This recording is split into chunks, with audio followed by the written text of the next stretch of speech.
നമസ്കാരം. സർക്കാരുമായി ബന്ധപ്പെട്ട അറിയിപ്പുകൾക്കും മറ്റു വാർത്തകൾക്കും വേണ്ടി ഈ ചാനൽ സബ്സ്ക്രൈബ് ചെയ്യാനും തൊട്ടടുത്ത ബെല്ലൈക്കൻ എനേബിൾ ചെയ്യാനും മറക്കാതിരിക്കുക.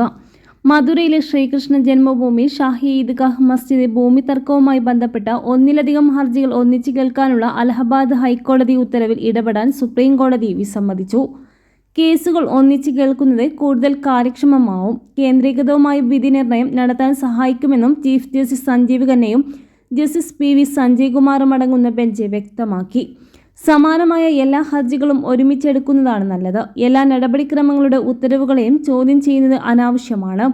1991 ആരാധനാലയ നിയമത്തിന്റെ വ്യവസ്ഥകൾ സംബന്ധിച്ച ഹർജി സുപ്രീം കോടതിയുടെ പരിഗണനയിലിരിക്കുന്ന കാര്യം കോടതി നിരീക്ഷിച്ചു.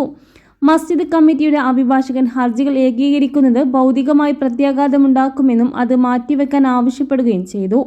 എന്നാൽ കോടതി നിലപാടിൽ ഉറച്ചുനിന്നു. നിങ്ങൾക്കും മറുഭാഗത്തിനും ഇത് നല്ലതാണെന്ന് ഞങ്ങളുടെ അഭിപ്രായത്തിൽ ഇത് വിവാദമാക്കേണ്ടതില്ല എന്നും ബെഞ്ച് വ്യക്തമാക്കി. കേസിൽ കൂടുതൽ വാദം കേൾക്കുന്നതിനായി ഹർജി ഏപ്രിൽ മാസത്തിലേക്ക് മാറ്റി.